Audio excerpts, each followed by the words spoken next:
So talk about your friendship, your relationship with Hazy. I know it meant a lot to you.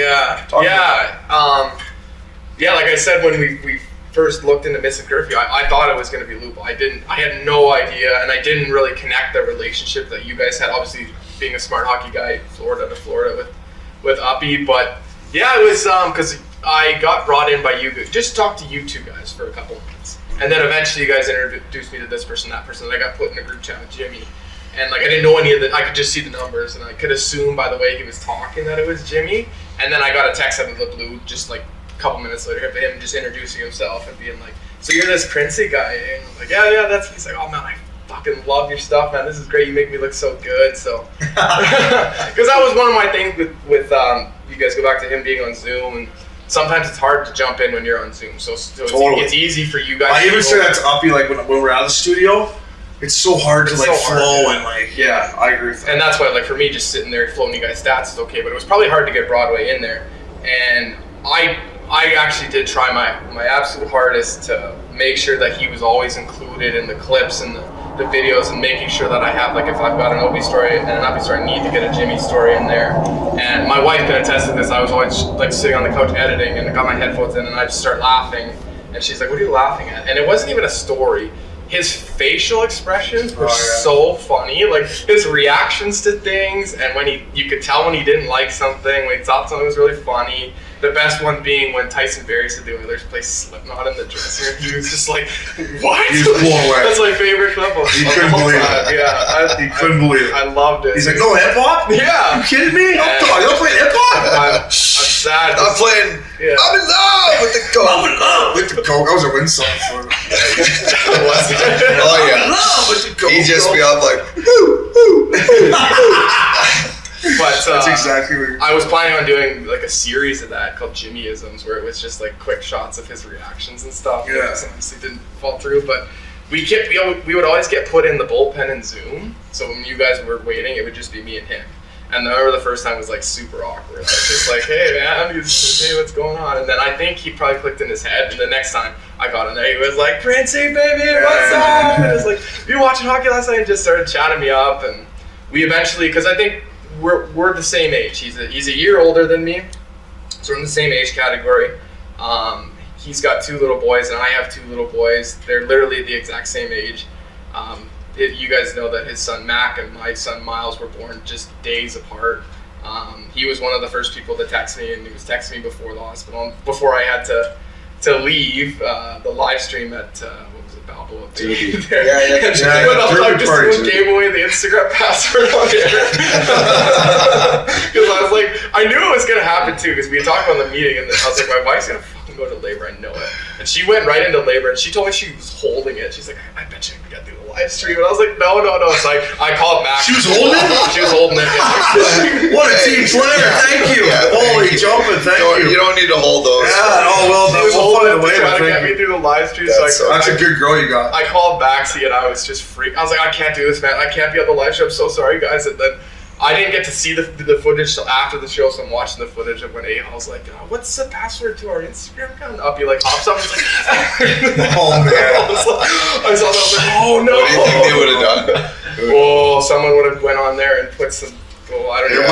It would have bucked in. Our Instagram account would have been gone for sure. But yeah, that was, back to what I was saying is I relate to Jimmy a lot because we have 2 kids that are the exact same age, and it crushes me to see his 2 kids right now, because that's they're the same. They're literally clones of what I have. I've got 2 sons like that. So we were gonna work on the Parlay Cafe together. That was something that he texted me in the summertime. And he's like, this is our. You're gonna help him pick a winner or 2? God. Because he went about 15 fucking straight without one.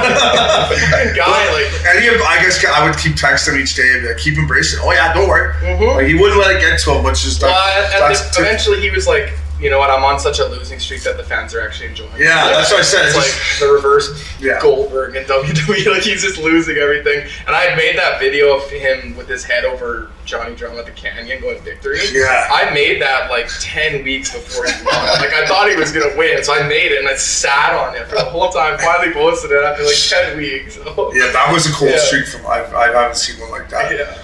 And then the last game was I'm like Tampa, Broadway, Tampa. So we got the last one. He did get the last one, and I remember him texting me, and I was driving to Kelowna. I couldn't make the graphic in time. I texted back, I'm so sorry, man, I can't. He's like, don't worry about it, Phil. It's all good, man. Yeah. So he was really easy to work with, and we're all crushed about it, and it's not something easy. I would have liked to see his reaction when we walked into this place. He would have fired up. Oh, look at the putt green, look at the pool, look at the hot dog. 100%. Every little thing, he just loved every little thing about life.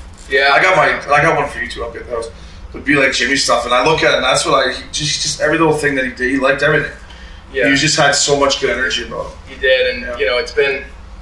It was really fun to post stuff about him, and I'm trying to continue to do it you're doing a good job. as much as possible. It's definitely not easy, and it's not a day that probably any of us want to look back on. And being the social media manager was really, really hard. I can say that for sure. Yeah. Just dealing.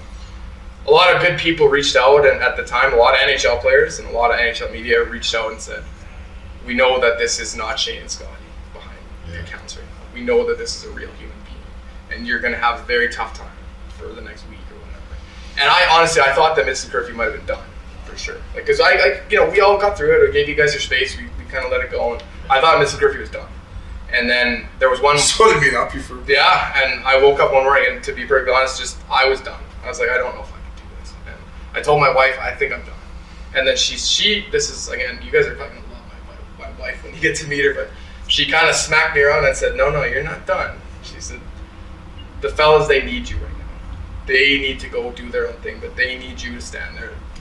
She's like, you're not this goal scorer. I said, you're not. You're the guy. Scream the goalie. Yeah. We were really good. Scream the goalie. She's like, you're the shot blocker, and these guys need you to lay down and block shots from here. And she said, Shane and Scottie, they need you. That was a shitty time.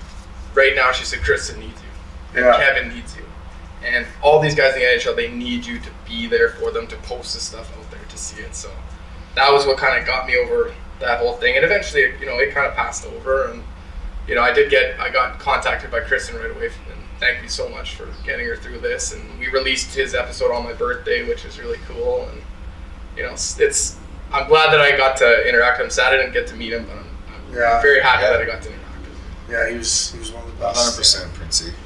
And he loved you, and like you said, with the Parlay Cafe, he got so excited after the first meeting we had with him, where we wanted him to have his own segment, and Shane and I talked about this before, but he took it he took that challenge up the mountain, and you were a big part of helping him with it. And then what you've done here too for us and for his fans and his family, man, it's been pretty awesome. So we know you have a big heart there. We're not going to stop doing it.